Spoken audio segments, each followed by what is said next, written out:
wabarakatuh. Alhamdulillah wassalatu wassalamu ala sayyidina Rasulillah Muhammad bin Abdullah wa ala alihi wa sahbihi wa mawala wa la hawla wa la quwwata illa billah. Allahumma salli wa sallim ala sayyidina Muhammadin miftahi bab rahmatillah adada ma fi ilmillah salatan wa salaman daimin bidawami mulkillah wa ala alihi wa sahbihi adada kulli dzarratin alfa marrah. Amma ba'd. Yang sama kita hormati segenap teman-teman yang bekerja di PT Enesis Group. Mudah-mudahan semua yang sedang cari nafkah, yang lagi cari rezeki, Allah kasih rezeki yang banyak, yang halal, yang barokah, yang tidak ada siksa setelahnya. Mudah-mudahan segala hajat kita dikabul oleh Allah Subhanahu wa taala. Yang punya utang biar pada lunas segala hutang-hutangnya. Banyak utang nih kayaknya nih. Mudah-mudahan Allah jadikan anak keturunan kita salihin salihat, dan mudah-mudahan Allah jadikan keluarga kita sakinah mawaddah warahmah, dan Allah jadikan hidup orang tua kita bahagia dunia sampai dengan akhirat. Dan jika Allah takdirkan kita mati, mudah-mudahan Allah takdirkan kita matinya husnul khatimah. Amin ya rabbal. Saya lihat judulnya luar biasa, istiqomah dalam beribadah kepada Allah, istiqomah dalam mencari ridhonya Allah Subhanahu wa taala. Istiqomah ini perkara yang luar biasa sulit, sebab pahalanya begitu besar, sampai-sampai disebut al istiqomah khairun min alfi karomah. Kita sering dengar tuh para guru bilang kayak begitu, istiqomah lebih baik daripada 1000 kemuliaan. Iya, istiqomah dalam menggapai ridhonya Allah, istiqomah dalam ibadah. Ini perkara yang sulit.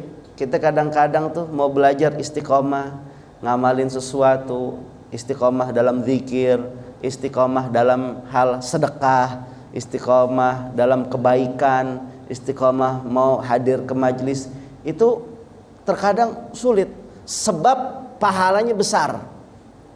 Sebab pahalanya besar. Hadiahnya sangat besar, sehingga harus kita dapatkan dengan letih dan capek. Sesuatu nggak didapatkan dan gratis, ya kan? Buktinya kita lihat sekarang, yang kerja di ini tempat, saya yakin banyak banget. Tapi yang Allah takdirkan hadir, ya segini orang. Karena ini orang-orang yang dipilih oleh Allah Subhanahu wa taala. Sebab kunci istiqomah yang pertama apa? Allahumma paksain. Kalau nggak dipaksain nggak bakal bisa. Paksain. Kalau misalkan kita lagi capek, terus dikabarin, lu mau dapat duit lebih gak? Mau bonus gak? Kalau mau bonus nih ada kerjaan tambahan. Lagi capek, kira-kira kita paksain apa kagak? Paksain. Apalagi dikabarin dapetnya 3 kali lipat. Lembur dah. Kita paksain. Kita tahu hadiahnya, uangnya, nominalnya udah kelihatan, ada di mata kita. Padahal kalau kita mau istiqomah ya, di jalan Allah Subhanahu wa taala, Allah bakal kasih dari apa yang manusia kasih. Sebab Allah Subhanahu wa taala yang ciptain kita. Kalau kerja sama makhluknya Allah Subhanahu wa taala, ya kita rela sampai lembur-lemburan, rela sampai capek-capean, pagi siang malam, dari badan sehat sampai sakit berobat sampai sehat lagi. Bonus dari Allah juga harus kita kejar. Pahala dari Allah juga harus kita kejar. Istiqomah. Kalau misalkan kerja aja ada jam-jamnya, kita nggak berani sampai telat, sebab kalau telat mungkin kita bisa dipecat kelamaan. Begitu juga saat kita ibadah sama Allah Subhanahu wa taala. Salat yang 5 waktu, jangan telat-telatan. Bagus Allah nggak mencat kita sebagai hambanya. Serem kan? Ya Allah. Sampai pernah suatu hari ada orang soleh kedatangan tamu. Terus dia nyuruh muridnya, siapin makanan yang enak buat tamu kita, potongin kambing. Saat lagi dipotongin kambing, nih murid salah motong. Salah motongnya. Sehingga kalau salah motong, jadinya itu kambing bangke. Jadi bangke, nggak boleh dimakan. Akhirnya itu murid ngabarin ke gurunya, "Guru, saya minta maaf. Saya tadi motong kambing, saya salah caranya." Ya. Dalam zabah motong ada caranya. Sesuai dengan syariat. Kalau salah-salah itu kambingnya jadi bangke. Saya salah motongnya, akhirnya kambing jadi bangke. Itu guru saat ngedenger muridnya ngabarin tuh kambing jadi bangke, yang seharusnya mau dibuat makanan yang enak buat nyuguhin tamu-tamu, gurunya nangis. Ya Allah, nangis. Murid ngelihat gurunya nangis bingung. "Guru, jangan khawatir. Saya ganti itu kambing 10 kambing bahkan lebih kalau guru mau." Kata gurunya, "Saya nangis bukan masalah kambingnya, bukan masalah entar kamu mau ganti 10 kambing bahkan lebih. Tapi saya nangis, saya khawatir entar keadaan saya nanti saat saya mau mati kayak itu kambing." Luar biasa, kambing yang asli makanan halal, tapi saat akhirnya salah potong jadi bangkai, haram untuk dimakan. Saya takut, saya amal udah banyak, saya jaga, saya punya sholat, saya jaga, saya punya amal soleh. Akhirnya akhir hayat saya nggak tahu bagaimana keadaan saya di sisi Allah Subhanahu wa taala. Kita berharap mudah-mudahan sampai mati kita selalu dalam jalan la ilaha illallah Muhammadur Rasulullah sallallahu alaihi wasallam. Makanya penting yang namanya istiqamah, pertama harus kita paksain. Kalau nggak dipaksain nggak bakal bisa. Paksain ngaji, hadir majelis, paksain. Walaupun kadang-kadang ya Allah, ini kalau ngaji ntar nih ada yang kelewat nih. Ntar kalau ngaji nih ya Allah saya jaga warung, ntar takutnya lagi ngaji ada yang mau beli, bagaimana? Ngaji Al-Quran juga, Al-Quran kita paksain, banyak banget waktu kita sebenarnya waktu luang kebuang-buang begitu aja. Coba dipaksain baca lewat handphone kita, bisa kita buka handphone berjam-jam, mata kita bisa melek walaupun kadang sampai ngantuk-ngantuk, baca WhatsApp, baca berita di Instagram yang kadang-kadang tuh berita malah bikin kita mumet, malah bikin hati kita kotor, malah bikin kita pusing, malah bikin mulut kita ngegibah, ngegosip terus. Sampai kadang-kadang kalau ada orang ngajak ngobrol kita, saking fokusnya kita main handphone, kita marah. Al-Quran coba sekali-sekali kita baca. Ya Allah, kalau kita pergi umroh, ya mudah-mudahan Allah kasih kita rezeki bisa haji dan umroh kita sama keluarga, amin. Itu kita ngelihat banyak toko-toko di sana tuh penjaga tokonya sambil nunggu konsumen datang dia baca Al-Quran. Luar biasa. Rezeki ya udah ditanggung sama Allah Subhanahu wa taala. Tugas kita ikhtiar, usaha, selesainya tawakal sama Allah taala. Apa yang sudah kita usahakan mungkin terkadang tidak sesuai dengan apa yang kita inginkan. Udah capek, udah ini, tahu-taunya nggak gol ataupun nggak jadi orang beli atau lain sebagainya. Jangan ngambek. Ingat, selesai kita ikhtiar, selesai kita usaha, kita serahkan semuanya kepada Allah Subhanahu wa taala. Allah yang tahu mana yang terbaik buat kita, mana yang halal untuk kita. Allahumma paksain, biar dipaksain dalam kebaikan. Ya Allah, gaji nggak seberapa, udah gaji nggak seberapa, kepotong banyak buat bayar kreditan. Handphone kredit masih kurang 1,5 tahun, motor masih kurang 3,5 tahun, rumah masih kurang 7,5 tahun. Ya Allah, habis buat motor, habis buat handphone, lagi ngeliat-liat juga buat DP mobil. Banyak yang harus dibayar. Nggak sempet nih kayak saya buat sedekah nih. Nggak, paksain, sisihkan uangnya buat sedekah. Kalau nggak dipaksain nggak bakal bisa. Ya Allah, capek nih mau nengokin orang tua. Paksain, karena saat kita nengokin orang tua pahala gede Allah kasih. Ya Allah, ini yang bikin hidup kita berkah. Saat kita istiqomah di jalan Allah Subhanahu wa taala, istiqomah dalam ibadah. Kemudian selain dipaksain juga jangan lupa untuk kita berdoa kepada Allah Subhanahu wa taala. Kalau kita nggak minta sama Allah, nggak bakal bisa. Kita minta sama Allah Ta'ala. Allah yang maha memberi segala-galanya buat kita. Kita minta sama Allah Ta'ala, ya Allah, saya sadar nih saya kayak iman turun naik mulu, kebanyakan turunnya daripada naiknya. Ya Allah, saya minta biar bisa istiqomah dalam ibadah, biar bisa ngaji, biar bisa sholat sunnah 2 rakaat sebelum subuh. Ya Allah, ya Allah, kalau misalkan kita kerja aja tuh kita takut telat, tuh kita takut. Kalau misalkan mau nggak masuk aja, mau jalan sama keluarga ataupun ada acara gitu, ada nikah apa gimana, dari jauh-jauh hari kita harus izin, Kalau nggak diizinin, kadang udah tuh acara penting kita tinggalin, tetap kita kerja. Tapi kita jarang minta izin sama Allah Subhanahu Wa Taala.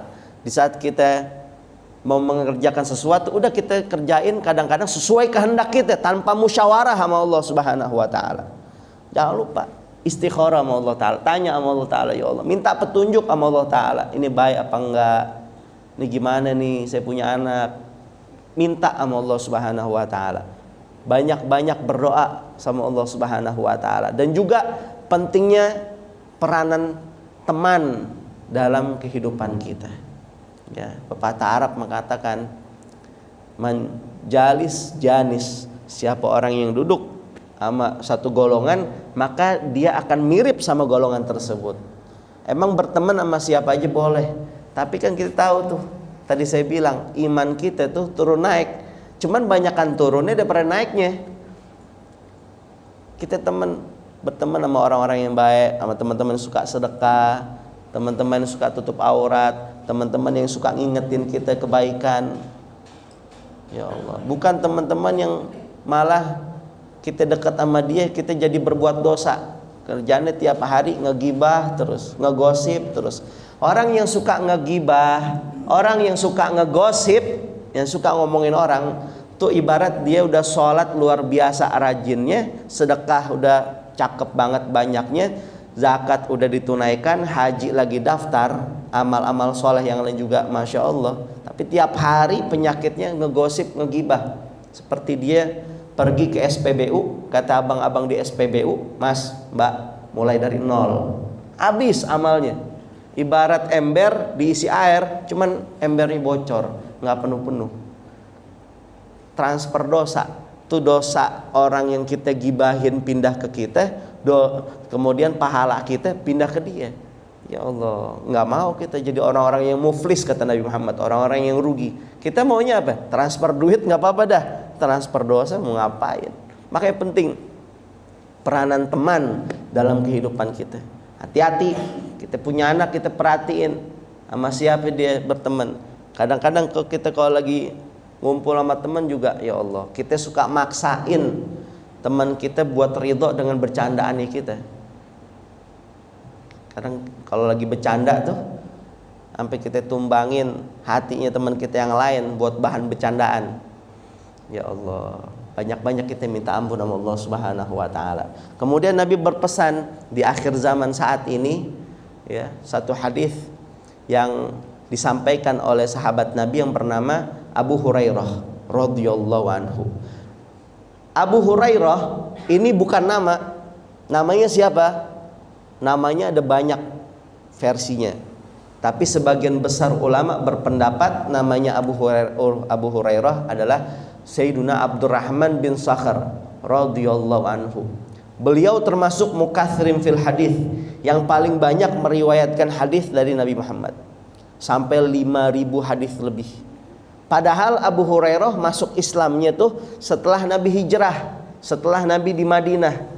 Tapi berkah daripada doanya Nabi, Abu Hurairah dia punya hafalan kuat sehingga terekam di dalam memorinya sampai 5.000 hadis yang disampaikan oleh Abu Hurairah, dari dia dengar dari Rasulullah, melihat dari Rasulullah hadis-hadis yang disampaikannya. Salah satunya beliau menyampaikan hadis Nabi Muhammad sallallahu alaihi wasallam, qala Rasulullah sallallahu alaihi wasallam, man kana yu'minu billahi wal yaumil akhir falyaqul khairan aw liyasmut.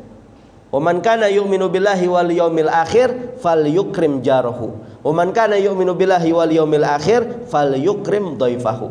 Kata Nabi, siapa orang yang beriman kepada Allah dan hari akhir. Artinya tidak sempurna keimanan kita kepada Allah Subhanahu wa taala dan juga hari akhir. Maksudnya siapa orang yang mau selamat di hari akhir, baik hari akhirnya kiamat maupun kiamat untuk dirinya sendiri, yaitu kematiannya.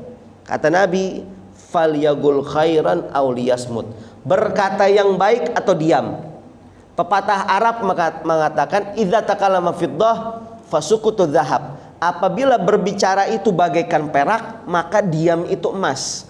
Sayyiduna Abu Bakar Siddiq radhiyallahu anhu, beliau adalah khalifah Rasulullah sallallahu alaihi wasallam.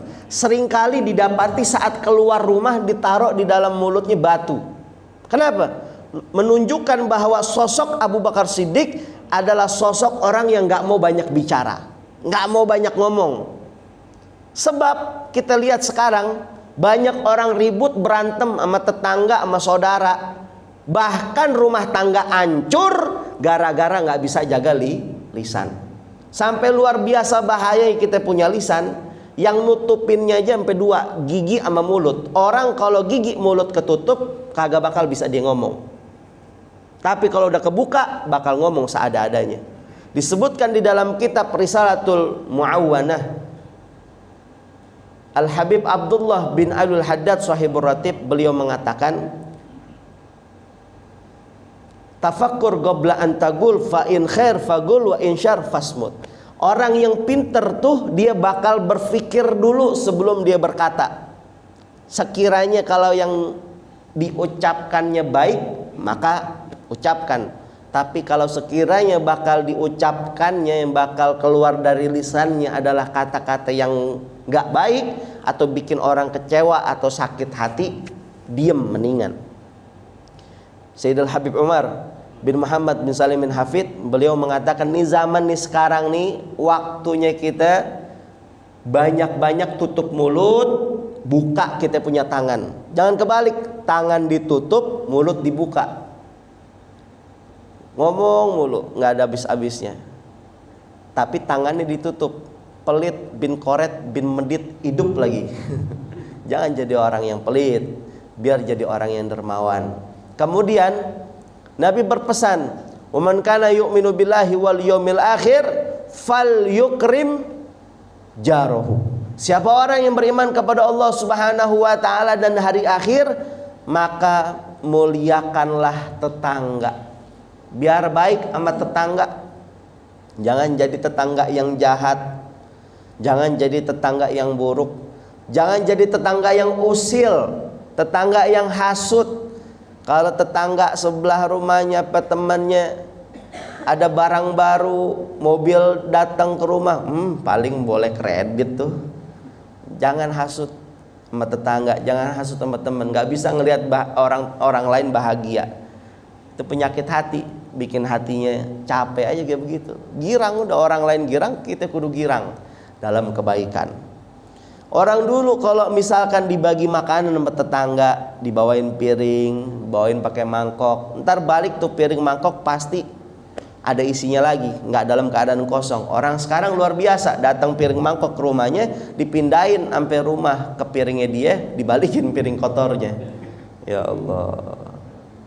Saling berbagi sama tetangga. Bahkan ulama ngajarin, kalau mau beli rumah, lihat dulu tetangganya, lihat dulu lingkungannya. Kalau baik tetangga sama lingkungannya, beli nggak apa-apa. Tapi kalau kurang baik, kalau bisa jangan. Sebab ntar kita punya anak main di situ, kita tiap hari mondar-mandir di situ. Kalau tetangga lingkungan baik, insya Allah hidup kita diberkahi oleh Allah Subhanahu Wa Taala. Kemudian yang ketiga, "Waman kana yu'minu billahi wal yawmil akhir falyukrim dhaifahu." Siapa orang yang beriman kepada Allah Subhanahu wa taala dan hari akhir, maka muliakanlah tamu. Biar girang kalau ada tamu datang ke rumah. Cuman yang jadi tamu biar tahu diri, ada adab-adab bertamu. Jangan bertamu tengah malam, jangan bertamu siang hari bolong, jangan bertamu di waktu orang lagi ibadah seperti waktu maghrib, bukan waktunya bertamu. Waktu subuh, bukan waktunya bertamu. Lagi azan, bukan waktunya bertamu. Ada waktu-waktunya. Orang lagi istirahat, jangan bertamu. Kalau udah janjian beda lagi. Ya Allah, biar girang kedatangan tamu. Yang jadi tamu juga biar tahu diri ketika bertamu jangan kelamaan. Mau nunggu diusir dulu bagaimana? Ya Allah. Ketika lagi bertamu jangan kita ngetok pintu di depan pintunya, di samping. Ntar kalau kita ngetok pintu dibuka, dalam istrinya lagi nggak pakai kerudung, kita ngelihat, wah rezeki dari mana? Jangan, dari samping ketok 3 kali, ataupun kita telepon gitu kan. Jangan digedor-gedor, gubrak ya Allah, kayak orang mau nagih utang. Kita juga kedatangan tamu biar seneng. Jangan ada tamu datang, ya dia lagi udah pura-pura budek, lampu dimatiin, pintu dikunci, anak masukin kamar. Apalagi kalau yang datang mau nagih utang, ya udah. Ya Allah. Nabi Muhammad sallallahu alaihi wasallam, beliau demen banget ngejamu tamu. Para sahabat demen banget menjamu tamu. Orang-orang soleh, para solihin, mereka juga demen banget menjamu tamu. Apalagi menjamu tamunya Nabi Muhammad sallallahu alaihi wasallam. Ini hari saya jadi tamu. Tuh dikasih buah, dikasih minum. Luar biasa tuan rumahnya ini. Ya, saya bulbetnya. Ya, dari PT Enesis Group. Mudah-mudahan diberkahi oleh Allah Subhanahu wa taala. Pernah dikisahkan Nabi Muhammad didatangi sama sahabat muhajir. Salah seorang sahabat yang datang dari negerinya. Sahabat Nabi kebagi 2, ada muhajir, ada ansor. Sahabat muhajir yang datang dari kotanya nyamperin Nabi di Madinah. Sahabat ansor berarti penduduk asli Madinah. Ya. Didatengin, kemudian dia bilang ke Nabi Muhammad, ya Rasulullah, saya datang dari negeri saya, perbekalan makanan udah habis, uang saku udah nggak ada. Apa kata Nabi? Malam ini kamu jadi tamuku, makan malam bersamaku. Pulang ngabarin ke istrinya, ke Sayyidah Aisyah, wahai Aisyah, malam ini kita kedatangan tamu, dia bakal makan malam bersama kita. Apa kata Sayyidah Aisyah? Ya Rasulullah, di rumah kita cuma tersisa air putih. Sosok Nabi Muhammad di rumahnya cuma ada air putih. Kita semiskin-miskinnya masih ada beras, masih ada minyak, masih ada lauk, masih ada kopi, masih ada teh, masih bisa ngerokok lagi, walaupun kadang-kadang rokoknya boleh minta. Ya Allah. Rasulullah saat itu sang pemegang kunci sorga, kekasihnya Allah Subhanahu wa taala, di rumahnya cuma tersisa air putih. Bahkan beliau sallallahu alaihi wasallam seringkali berdoa. Dalam doanya beliau bilang apa? Allahumma ahyina miskinan wa amitna miskinan wa ahsyurna fi zumrati masakin. Ya Allah, hidup dan matikan aku dalam keadaan miskin, kumpulkan aku kelak bersama orang-orang miskin.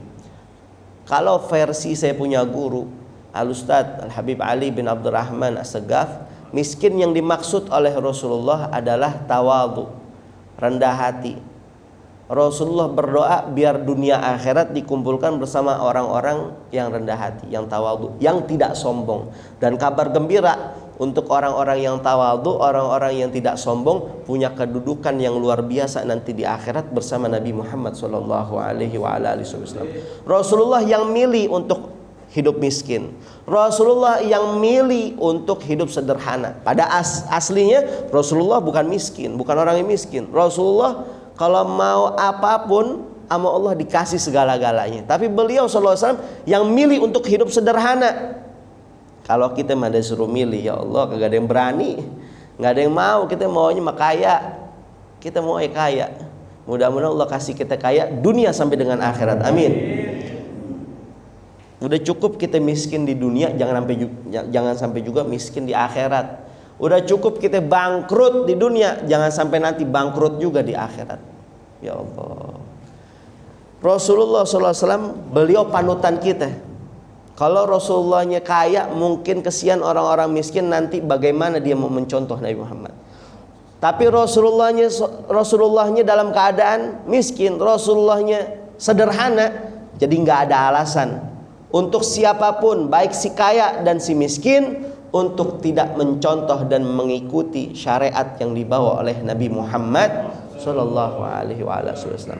Kembali ke cerita. Akhirnya Rasulullah nawarin ke sahabat Ansor, siapa di antara kalian yang siap untuk menjamu tamu kita yang datang jauh dari tempatnya? Maka salah seorang dari mereka memberanikan diri, saya Rasulullah siap menjamu. Akhirnya pulang ngabarin juga ke istrinya, ntar kita kedatangan tamu, dia makan malam bersama kita. Ya, makanan nih buat kita aja ngepas, buat kita aja pas-pasan, gimana kita mau ngundang orang makan ke rumah? Ya udah, nggak apa-apa. Ini malam doang kita nggak makan demi menjamu tamunya Nabi Muhammad. Kata istrinya, kalau misalkan tuh tamu ngelihat kita sebagai tuan rumah kagak makan, dia kagak bakal makan juga. Nggak enak hati ngelihat Sohibul Bait nggak makan, masa tamu makan sendirian. Terus gimana? Ya udah, matiin lampu pura-pura mati, ntar dia datang lampu pura-pura mati, biar kita taruh lauknya ke tempat tamu semuanya. Kita sebagai tuan rumah cuma pura-pura ngecap mulutnya, pura-pura ngunyah, seakan-akan lagi makan bersama. Akhirnya buat skenario, tamunya datang, pada saat datang disambut luar biasa. Akhirnya saat itu lampu pura-pura mati, pura-pura rusak. Dulu kan belum ada lampu kayak begini, zaman dulu 1400 lebih tahun yang lalu. Akhirnya tuan rumah taruh makanan semua di tempatnya tamu. Lampu mati nggak kelihatan, ayo makan. Dia sebagai tuan rumah cuman pura-pura ngecap doang, mulutnya cuman pura-pura ngunyah, seakan-akan lagi makan bersama. Tamu nggak ngelihat, udah makan, seakan-akan lagi makan bareng. Singkat cerita, besokannya ketemu sama Nabi Muhammad. Saat ketemu sama Nabi, ini sahabat Ansor kaget. Kaget kenapa? Sebab Nabi nanya sama dia dengan lantang dan tegas. Madza fa'altumul bariha ala dhaifi? Apa yang telah kamu lakukan kepada tamuku tadi malam? Kaget ini sahabat Ansor. Saya udah jamu ya Rasulullah. Mungkin kalau kita yang ditanya, kita bakal bilang apa? Saya udah jamu, sampai saya sama istri sama keluarga di rumah kagak makan, cuman buat dia doang. Ya Allah. Tapi ini sahabat enggak. Orang-orang yang punya keikhlasan luar biasa, semata-mata kebaikannya hanya ingin mendapatkan balasan dari Allah Subhanahu wa taala. Coba kita kadang-kadang suka ketemu sama teman yang bikin kita gemes. Tuh rasanya kita pengen bejek. Kalau lagi butuh datang ke kita, tahu-tahu mau minjem 100. Saat minjem luar biasa sopan banget, giliran ditagih pura-pura bego. Giliran ditagih pura-pura bahlul. Giliran ditagih galakan dia sama kita. Giliran ditagih ngambek, nomor kita diblokir. Ada nggak kayak begitu di sini? Nggak ada. Ini kelihatan nih muka-muka orang kaya semua. Amin. Ya Rabbal, ya Allah. Kalau kita sering kan, ketika kebaikan tidak dibalas dengan kebaikan, mulut udah iseng. Dasar kacang lupa sama kulit. Lu bisa kesini, gue yang kenalin, gue yang ngajak. Nggak tahu diri banget. Tapi mereka para sahabat Nabi enggak, ikhlas luar biasa. Malah digituin sama Nabi Muhammad, ngerasa ada yang kurang dalam menjamunya. Saya udah jamu ya Rasulullah, saya minta maaf kalau saya ada kurang. Sampai 3 kali Nabi nanya sama dia, madza fa'altumul bariha ala dhaifi? Apa yang telah kamu lakukan kepada tamuku tadi malam? Saya sudah jamu, saya minta maaf kalau saya ada kurang dalam menjamunya. Kenapa ya Rasulullah? Akhirnya Rasulullah ngabarin ke dia, qad ajaba rabbukum wa anzala ilaikumul ayah yutla ila yaumil qiyamah.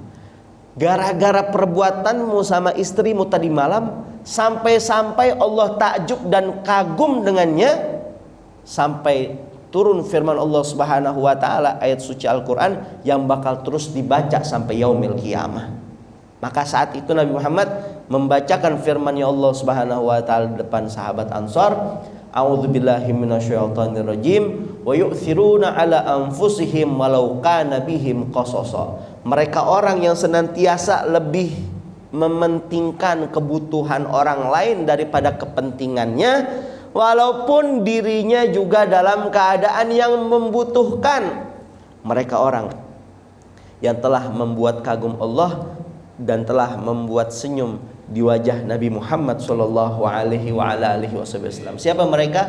Para penjamu tamu-tamunya Nabi Muhammad. Ya Allah, belajar kita istiqomah jadi orang baik. Baik sama siapa aja. Nabi Muhammad kayak begitu. Baik sama siapa aja. Siapapun dekat sama Nabi bawaannya seneng, bahagia gitu. Enggak ada senyum yang terpaksa, enggak ada. Kalau kita kadang-kadang masih sering senyum sama orang tapi senyumnya terpaksa. karena nggak enak. Tapi Nabi Muhammad nggak ada terpaksa sama sekali. Dan orang dekat sama Nabi bahagianya juga luar biasa. Ya Allah, istiqomah dalam kebaikan nggak gampang, perkara yang lumayan sulit. Tapi kalau misalkan kita kerjakan, Allah udah siapin pahala bonus yang gede buat kita semuanya. Belajar juga istiqomah biar jaga wudhu. Jaga wudhu. Orang yang udah kebiasaan dia jaga wudhu, sekalinya dia keluar rumah dalam keadaan tidak ada wudhu, bakal nggak enak. Berusaha dah, coba pelan-pelan. Setiap habis kita mungkin buang air kecil gitu kan, dari kamar mandi, selesai ambil wudhu lagi. Mungkin emang agak sulit, tapi kalau udah dipraktikkan mudah. Nanti lama-lama sekali nggak wudhu nggak enak. Kayak orang nih, perempuan-perempuan kita keluar rumah nggak dandan, sekalinya dia nggak dandan nggak enak. Udah biasa dandan, ya kan? Begitu juga kita nih, untuk dandanin kita punya hati, untuk ngedandanin, ngenambel daripada ibadah-ibadah kita yang kurang dengan perkara-perkara yang sunnah. Salah satunya dengan jaga wudhu. Ya, apalagi di akhir zaman, wudhu silahul mu'min, senjata kita orang-orang yang beriman kepada Allah Subhanahu wa taala. Jaga wudhu penting. Sampai-sampai itu disebutkan di dalam khabar, orang yang jaga wudhu, entar ketika dia mati, malaikat Jibril ikut menemaninya saat malaikat Israel menyabut nyawanya. Masya Allah, kemuliaan Allah kasih untuk orang-orang yang senantiasa menjaga wudhu. Dan saat wudhu kita berusaha khusyuk. Orang kalau mau khusyuk dalam sholat harus khusyuk pada saat wudhu, nggak boleh was-was. Siapa orang yang was-was wudhunya, dia bakal was-was dalam sholatnya. Jadi gimana saat was-was? Dilawan. Sebab kata Nabi, setan yang ngegangguin, setan yang bikin kita was-was saat wudhu, itu setan namanya walhan. Itu kerjaannya walhan tuh. Kerjaannya setan yang namanya walhan. Saat kita wudhu kita was-was. Nih basuh muka, aduh ini kayak belum kena semua nih, diambil lagi. Ini tangan kayak belum kena semua, diambil lagi. Sampai kadang-kadang ngebasuh tangan doang lama banget. Ataupun lagi sholat mau takbiratul ihram lama banget. Allah. Kenapa? Was-was. Baca Fatihah sampai diulang-ulang karena was-was, takut ada yang salah. Dimantepin. Jangan kita was-was. Ya. Kemudian istiqomah harus kita paksain. Jangan kita biarin hawa nafsu kita terus kita kasih makan. Ya, jadi kita harus paksain. Biarin hawa nafsu kita dalam keadaan lapar. Jadi nafsu kita tuh naik derajat dari amaratu bisu sampai ke derajat lawamah, sampai ke derajat mutmainnah, derajat ketenangan di sisi Allah Subhanahu wa taala. Gimana tuh naikin derajat nafsu kita? Ya, dengan senantiasa sering-sering tuh nafsunya dikasih lapar. Bukan hanya dikasih lapar dari makanan. Misalkan kita ada keinginan apa, coba sekali-sekali jangan diturutin. Jangan diturutin. Hawa nafsu kalau diturutin terus-terusan seperti bayi yang minta susu. Sapi itu bayi, biar tumbuh dewasa. Masya Allah. Hadirin hadirat yang dimuliakan oleh Allah Subhanahu wa taala. Mudah-mudahan Allah kasih kita sehat afiat, panjang umur, Allah kasih kita keberkahan, Allah kabul segala hajat kita. Mudah-mudahan Allah ridhoin kita, dan mudah-mudahan Allah kasih kemenangan untuk umatnya Nabi Muhammad SAW dimanapun mereka berada, khususnya saudara-saudari kita yang ada di Palestina, yang dari Syria, di Yaman dan sebagainya. Mudah-mudahan dikasih kemenangan oleh Allah Subhanahu wa taala. Allahumma afina wal tufbina wahfadna wansurna wa farid ana wal muslimin. Allahumma ahlikil yahuda wan nasara wal kafarata wal musyrikin. Rabbana atina fid dunya hasanah wa fil akhirati hasanah wa qina adzabannar. Sallallahu ala sayyidina Muhammad wa ala alihi wa sahbihi wasallam. Walhamdulillahi rabbil alamin. Saya minta maaf, ini saya dari Al-Fakir sedikit minta maaf minta ridha. Mudah-mudahan bisa jumpa lagi lain kesempatan. Wal afu minkum. Wassalamualaikum warahmatullahi wabarakatuh.